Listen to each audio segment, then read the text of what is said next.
गोरखपुर समेत पूर्वांचल में मौसम का मिजाज बदलने लगा है। दिन भर धूप और बादलों की आवाजाही रही, जबकि कई जगह हल्की बारिश दर्ज की गई। मौसम विभाग के अनुसार 10 जुलाई से पूर्वी उत्तर प्रदेश में मानसून और सक्रिय होगा, जिससे भारी बारिश का दौर शुरू होने की संभावना है।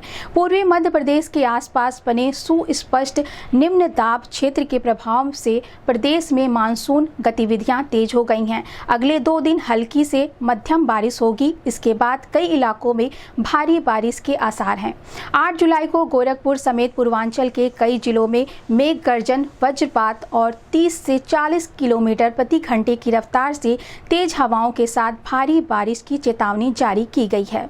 इस संबंध में गोरखपुर न्यूज से बात करते हुए जिला आपदा विशेषज्ञ गौतम गुप्ता ने कहा, मौसम को लेकर के पूरे प्रदेश में अलर्ट जारी किया गया है। मौसम विभाग और राहत आयुक्त कार्यालय द्वारा इसके संबंध में बुलेटिन जारी कर सभी डिपार्टमेंट्स को अलर्ट किया गया है।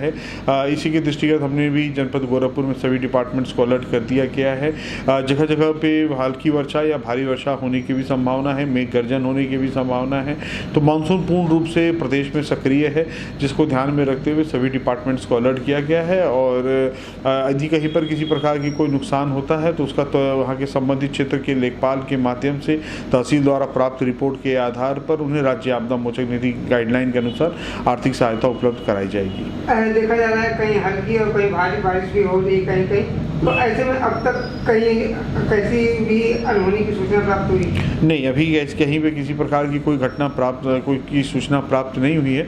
लगातार जो हमारा आपदा कंट्रोल रूम है ये लगातार 24/7 सक्रिय है। इसका दूरभाष नंबर जो है वो 94 54 41 62 52। मैं एक बार पुनः दोहरा दे रहा हूँ, 94 54 41 62 52 है। यदि कहीं किसी प्रकार की कोई क्षति या किसी प्रकार की कोई ऐसी सूचना होती है, तटबंधों में कहीं कोई रिसाव हो रहा हो या रेड होल हुआ हो या किसी प्रकार की कोई चीज़ हो, तो आप तत्काल रूप से इस नंबर पर भी फ़ोन कर सकते हैं और यहाँ पर नोट करा सकते हैं, जिससे कि संबंधित विभाग को उसकी सूचना दे करके त्वरित रूप से कार्रवाई की जा सके। अपने मोबाइल पे दामिनी ऐप को अपने मोबाइल पे इंस्टॉल करें। ये एंड्रॉयड फ़ोन पे भी अब हो सकता है और एप्पल पे भी आ सकता है। तो ये एक दामिनी ऐप है। दामिनी ऐप सेंट्रल गवर्नमेंट द्वारा जारी एक ऐप है, जिसमें आपको अगले 7 मिनट, अगले 14 मिनट और अगले 21 मिनट में किस क्षेत्र में वज्रपात हो सकता है, इसका एक पूर्वानुमान उसमें मिल जाता है, जिससे कि आप उसके आधार पर अपनी यात्रा को प्लान कर सकते हैं, अपने आप को सुरक्षित रख सकते हैं। यदि वज्रपात हो रहा हो तो इस दशा में यथाशीघ्र जो पक्के मकान हो उसमें त्वरित रूप से शरण ले लें। एकल वृक्ष के नीचे न जाएं, किसी विद्युत पोल के आगे के पास न जाएं, हाथ में किसी प्रकार का धातु न लिए रहें, मोबाइल का प्रयोग न करें। यह सब सावधानियां बरतते हुए आप वज्रपात से बच सकते हैं। और इसके साथ ही साथ एक ऐप सचेत ऐप है। सचेत ऐप भी आप अपने मोबाइल पे अपलोड कर सकते हैं, जिससे कि आपको वर्षा का भी पूर्वानुमान मिल सकता है। किस क्षेत्र में वर्षा होगा उसमें मैप बेस्ड उस पर इंफॉर्मेशन आ जाती है, जिससे कि आप अपने आप को अलर्ट कर सकते हैं।